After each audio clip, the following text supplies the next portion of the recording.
Sí, saludos a todos ustedes. Es muy difícil determinar cómo empezar porque la situación estratégica está, está llena de situaciones peligrosas que podrían salirse de control y toda la dinámica en general no va en una dirección positiva, pero quisiera empezar con el asunto más urgente porque se está acabando el tiempo para Gaza y la franja y Cisjordania, donde el genocidio continúa cada día, la gente está muriendo, la hambruna se ha impuesto. Esta ofensiva a la ciudad de Gaza por parte de las fuerzas de defensa israelíes y donde la comunidad internacional ha estado ha sido completamente impotente. Y ahora estamos a punto de tener la Asamblea General de la ONU y probablemente es la última oportunidad de detener esto. Las operaciones militares contra los palestinos ocupados no es una guerra, no es una guerra porque Israel es la potencia ocupante, es la fuerza ocupante y,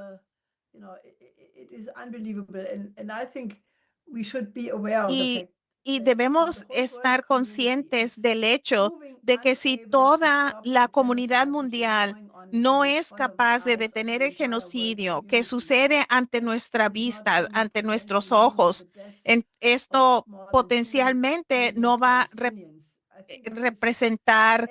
solamente la muerte de más de 2 millones de palestinos. Yo pienso que es el fin de la civilización, si se le puede llamar una civilización después de esto. Así que es la última oportunidad. El 18 de septiembre, en medio de la Asamblea General de la ONU, se acaba el tiempo que se concluyó hace un año por parte de la Asamblea General de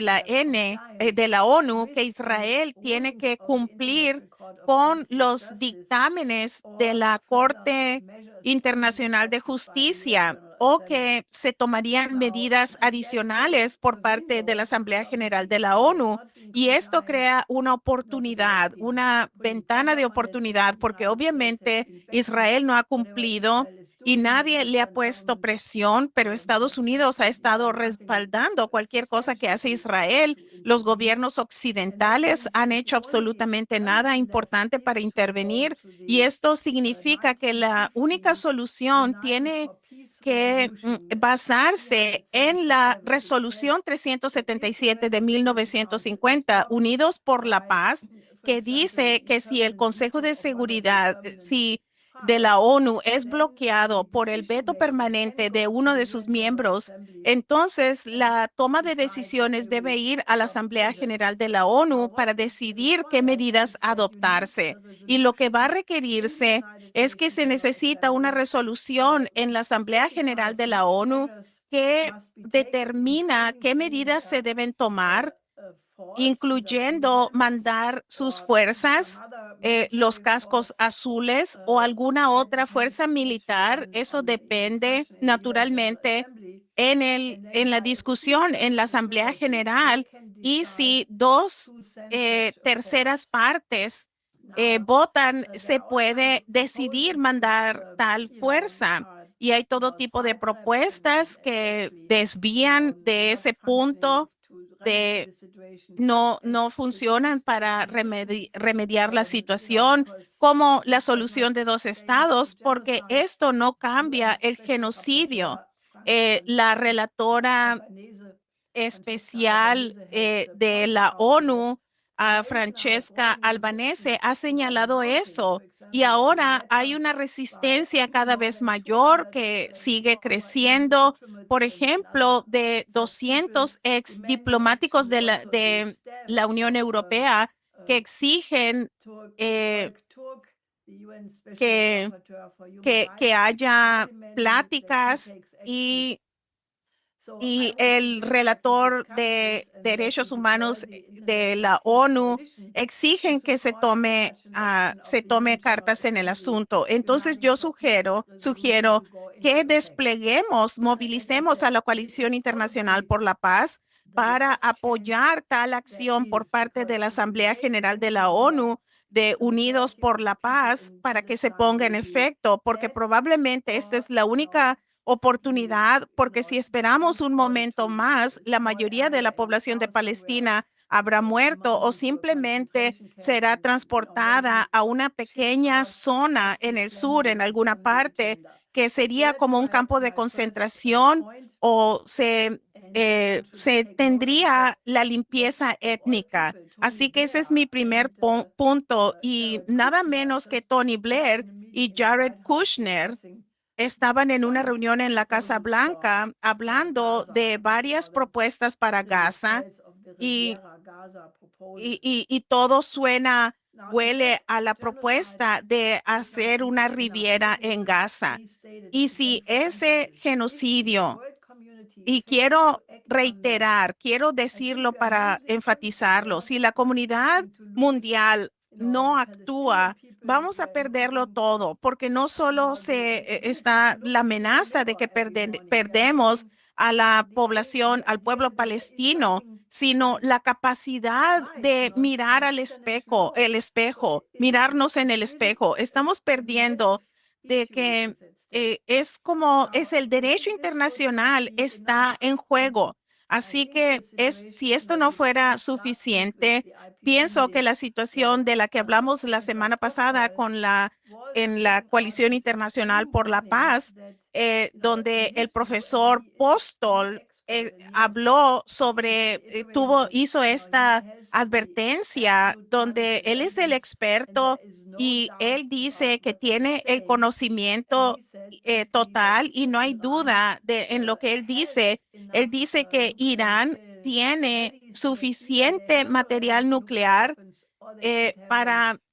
ya tener armas nucleares o podría tenerlas tal vez en cuestión de semanas o días. Él dijo que tenemos a dos estados nucleares no declarados en Oriente Medio. Y para empeorar las cosas, los tres países europeos, Gran Bretaña, Francia y Alemania, activaron algo que se llama snapback, que eh, que revive el régimen de sanciones que se había abandonado cuando se creó la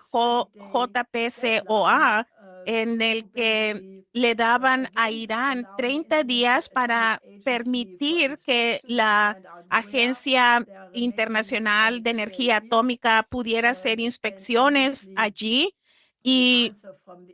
y obviamente la respuesta del gobierno iraní ha sido negativa, diciendo que no hay una razón para creer que, que tiene esta agencia algo de legitimidad, porque la última vez que cooperaron, los engañó a Estados Unidos y en realidad estaba preparándose para que Estados Unidos hiciera preparando el ataque israelí militar contra Irán y por lo tanto no cree ninguna de las declaraciones que se digan. Ahora, el gobierno ruso, a través de Dmitry Polyansky, anunció que este método que él le llama coercitivo, chantaje por parte de los europeos, básicamente los iraníes no tienen una capacidad porque ¿quién quiere escuchar a estos europeos cuando no han sido capaces de intervenir con el ataque estadounidense? Así que Polyansky dice que hay dos maneras de enfrentar. Uno es a través de la diplomacia y el otro es a través del chantaje y las amenazas. Y obviamente lo que los europeos están haciendo es también algo así. Y hay un documento que dice que el régimen de sanciones que ha causado que más de 500,000 personas civiles mueran porque estas sanciones atacan a la población civil, reducen el nivel de vida y hace que todo sea más caro y la gente muere del hambre, de la falta de medicinas, etcétera. Así que esa es una bomba de tiempo porque esta fecha límite de 30 días significa que la situación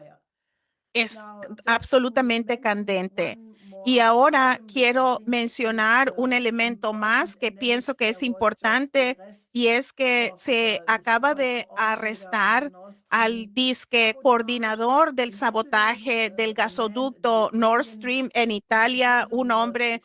un ucraniano que supuestamente fue el comandante de la operación mediante la cual en un velero, un barco velero de 15 metros, pudo llevar a cabo el sabotaje del gasoducto y el gobierno alemán dice que, que todos los que estaban en este barco fueron identificados. Uno de ellos murió en Ucrania y de los otros 5 no se conoce su paradero, pero esto es completamente dudoso. Hay muchos expertos alrededor del mundo, en muchos países, que dudan que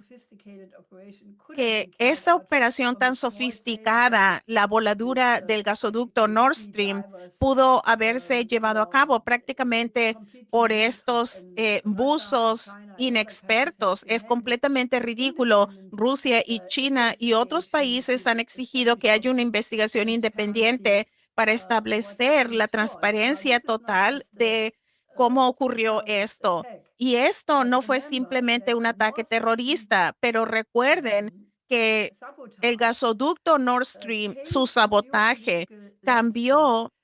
el panorama geopolítico porque no solo empezó el declive económico actual de Alemania y de toda Europa,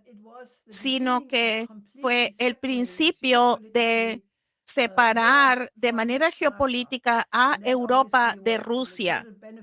Y obviamente esto benefició totalmente a Estados Unidos durante el gobierno de Biden, porque ahora Alemania y otros europeos están comprando gas natural licuado de Estados Unidos a los precios que son 3 o 4 veces más caros que el gas barato de Rusia. Y ese fue el principio del derrumbe de la economía alemana. Y solo les digo que Francia está en bancarrota. El 8 de septiembre va a haber un voto de no confianza por parte de el primer ministro Bayrou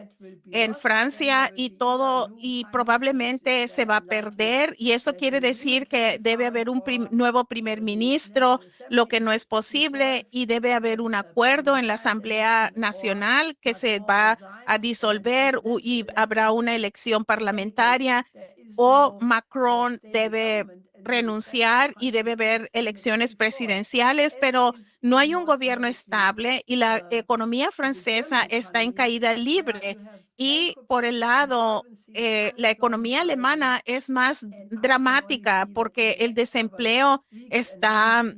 aumentando, tenemos quiebras de las empresas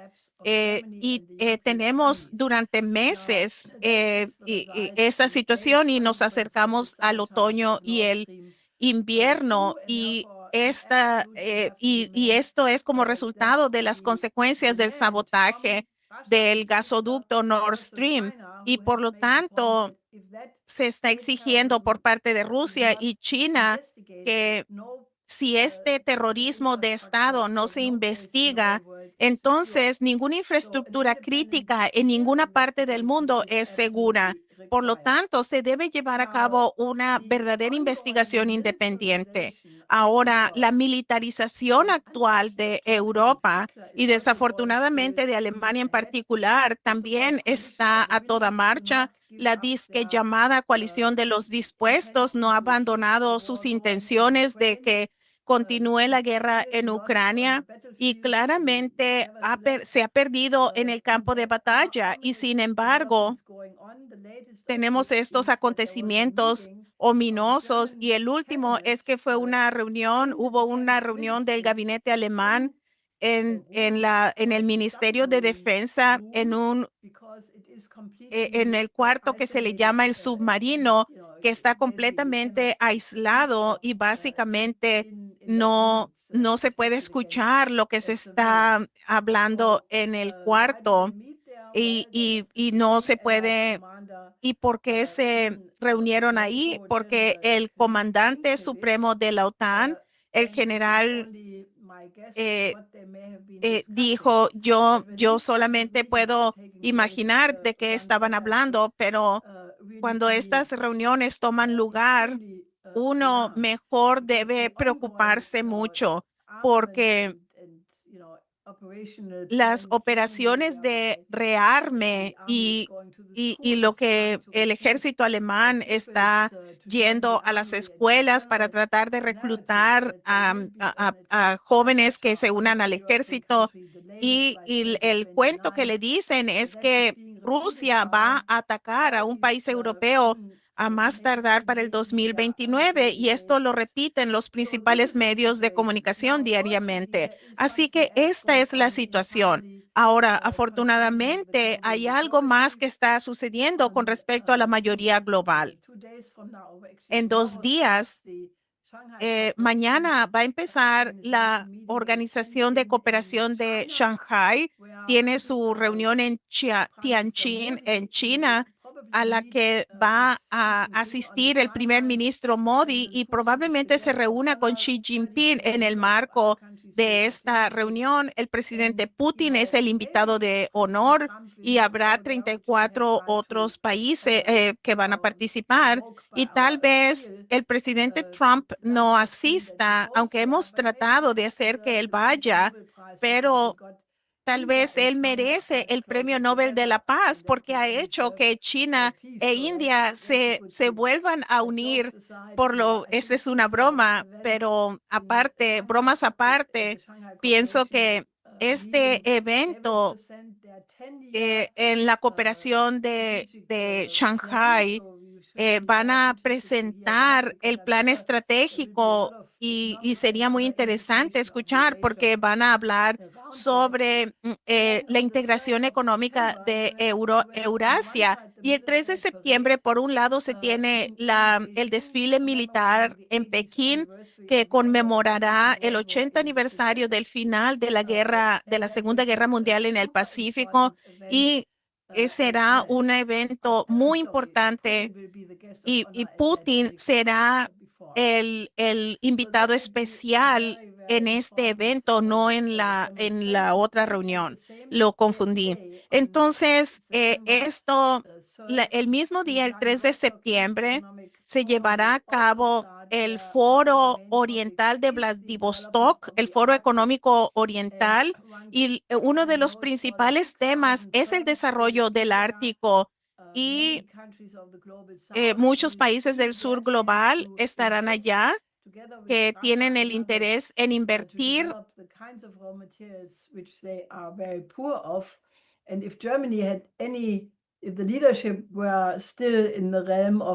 y para desarrollar las materias primas y se debe tener cooperación con Rusia porque Alemania no tiene materias primas que así que yo pienso que estoy segura que hay elementos sanos que podrían surgir. Así que